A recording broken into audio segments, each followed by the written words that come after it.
Hey, JD, you got a minute? Hey, yeah, I got a minute. I'm running in here real quick to get something.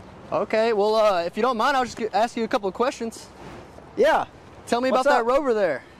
Oh, it was a gift from my business partner, Paul Croft, about 2 years ago.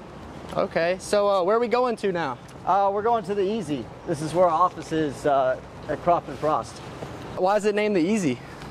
It's named after my grandfather. His name was Elisha Newton Sadler. His nickname was Easy because he was easy to get along with, and this is where business is easy to do. Okay. How many floors are here? We got 4 floors, and so we have a law firm in here, we got a recruiting firm, we got our company, and hopefully here pretty soon, if you don't mind, I'll just show you what's going on right now. We got a new restaurant coming in here and an interior design company. So why did you decide to invest into this place? I decided to build this with a partner a couple years ago. That's where the interior design business is and the restaurant over here. Decided to build this building with a partner about, man, it's probably been about 4 years ago now. And I always wanted to have my own building where our business was located. What's some advice do you give somebody that's investing into real estate? Investing in real estate is something that you don't want to do by yourself. You want to do it with a partner. You want to start with somebody who has some experience. And I would say that's the best piece of advice, because if you go at it alone, you're going to get lost. Okay. Where are we heading now? We're going up to the 4th floor where CROFT FROST main offices are. Is this the only location? No, this isn't the only location. We've got offices in Chicago, sorry about said Chattanooga, Chicago, St. Paul, and West Palm as well. Okay. What other offices do you visit the most? I often visit the Chicago office at least once a quarter, and then the other offices I go to at least once or twice a year. What makes CROFT FROST different from other accounting firms? What makes us different is that we're more focused on the person. We believe taxes really involve your life, and so we get to know the person first, and then after that we worry about the finances. What's your favorite thing about this office? I like the open floor plan, the meeting rooms, the light coming in. My wife's an interior designer, so all that stuff means a lot to us. Is this your office? Yeah. What's that in your hand there? That's my daily ledger. This is what I was coming here to get. I carry it around with me all the time, and this is something that's really important to me. Write down my goals every day, write down what I'm grateful for, what my goal is for the day, 3 targets. So. What was one of your goals for today? One of my goals today is that my net worth is $1 billion. Wow.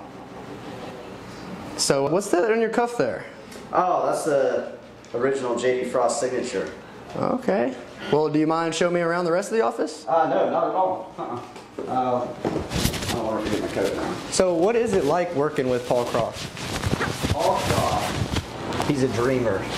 He always talks about the what if this could happen, what if that could happen.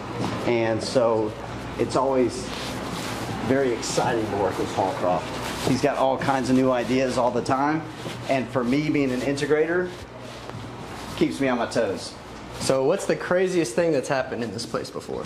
I'd say the craziest thing that has happened, hello Wendy. Hello. The craziest thing that's happened in this office, I really have no idea of a crazy event that's happened in this office. Well, that's probably a good thing. Yeah, it's been pretty calm.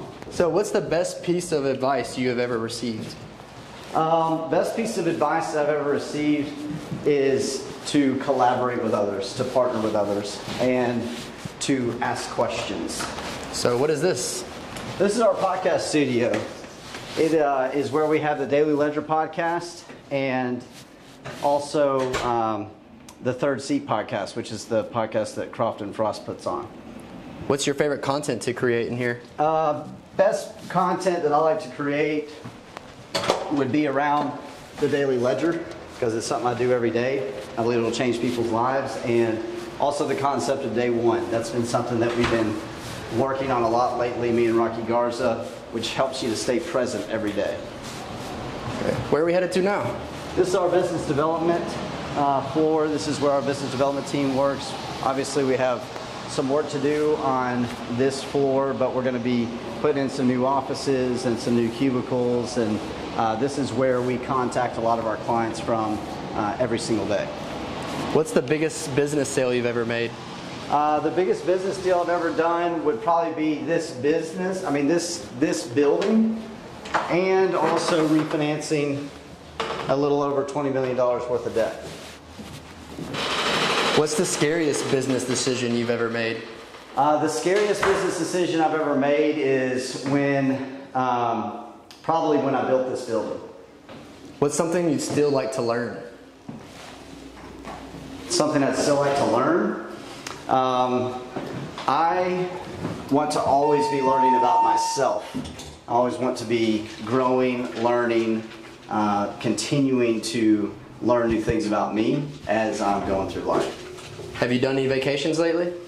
No, I have not. I don't really take a lot of vacations. The one vacation I take every single year is with my family to St. Simon's Island, Georgia. We've done that every year that my daughters have been alive. How many kids do you have? I've got 3 kids. Lainey is 15, Sally is 13, and Molly just turned 10. How long have you lived in Chat?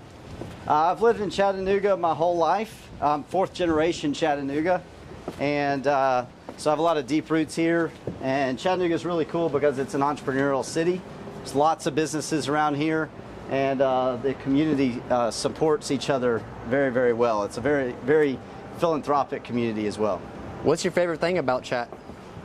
The best thing about Chattanooga, I think, is the small town feel for it. You're able to get things done here. The relationships that you build here and the people here are very hospitable and very friendly. If you could live anywhere else besides Chat, where would it be? I'd probably live in Chicago. I like the city. I like the Midwestern vibe, and the city always has something going on in it, and I've enjoyed my time there. Do you have any destinations up on the list? Any other places to live? Or any places that you think you're going to be going soon? Or already have planned to go? Hey, how you doing? Come on. I'm going on a trip here pretty soon to California. I'm going to play in a Pro-Am golf tournament. Okay, so you play golf all the time? Yes, yeah. I get to play a lot more outside of tax season than during tax season. But typically I play every Wednesday at 8 a.m. That's my time to breathe every single week. Okay, so how would you describe yourself? I would describe myself as a person who's able to solve problems. So any problem that you have in business, life, emotionally, relationship-wise, I'm a problem solver. I can take what seems like a complicated situation to somebody and make it very, very simple. How do you think you're perceived? I think I'm perceived as possibly as a little bit of an asshole sometimes, I must admit. Somebody who might have all the answers, very confident in themselves, but really that confidence is a lot of courage that I have, and ability to take risks that I think most people don't have the ability to do. So last question, what do you think the biggest misconception is about you? I would say it's very similar to what we were just talking about. The perception would be that I have all the answers, and I really don't have all the answers. I ask a lot of questions, I read a lot, and so I'm constantly growing and learning. So I'd say that'd be the biggest misconception. Hey, I gotta go here, okay? Okay, I appreciate it, man. Thank you. No problem. Good to see you. See ya.